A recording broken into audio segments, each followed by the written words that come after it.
Assalamu alaikum wa rahmatullahi wa barakatuh. Barkanmu da sake kasancewa cikin wannan shiri na musamman na jaruman mata sahabbai.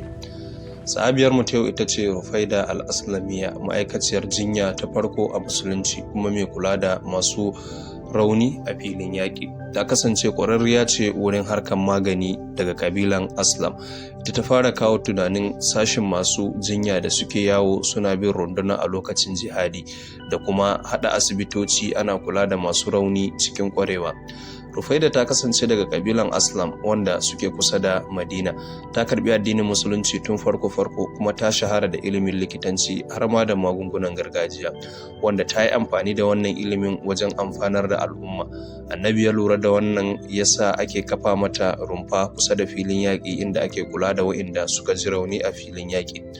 Tun annabi yana raye ta ba da gudunmawa da yawa a yakuna da yawa kamar su Ahzab, inda take kula da kaɗan da suka ji ciwo a lokacin, haka zalika a lokacin yakin Khaibar da Hunain da sauran yakuna, inda rumfanta ya zama tamkar ƙaramin asibiti inda take aiki ba dare ba rana. Annabi sallallahu alaihi wasallam da kansa yakan zo ya duba marasa lafiya ya kuma yaba mata. Abin da Rufaida take yi shi ya assasa cikakken tsarin kula da marasa lafiya a fagen daga a musulunci, kuma ta koyawa wasu mata ma ilimin su suna tabbatar da aiki cikin ƙwarewa, wanda hakan yake ƙarfafa rundunar gwiwa kuma yake ƙara musu jimiri. Haka ta ci gaba har lokacin da aka ci daular Farisa da yaƙi. Rayuwar Rufaida na nuna mana jinƙai lokacin yaƙi, kuma da cewa na daga cikin jihadi kula da masu yaƙin da kuma kare addini.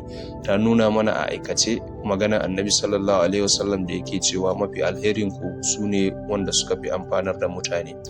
A wannan watan na Ramadan, yayin da muke tsarkake zukatanmu ta hanyar azumi da addu'a da sadaka, mutuna Rufaida wanda take warkar da mutane a filin yaƙi cikin ƙwarewa da jinƙai. Tana nuna mana cewa yana daga cikin bautar Allah kula da halittunsa.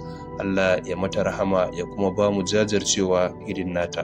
Jazakumullahu khairan. Wassalamu alaikum wa rahmatullahi wa barakatuh.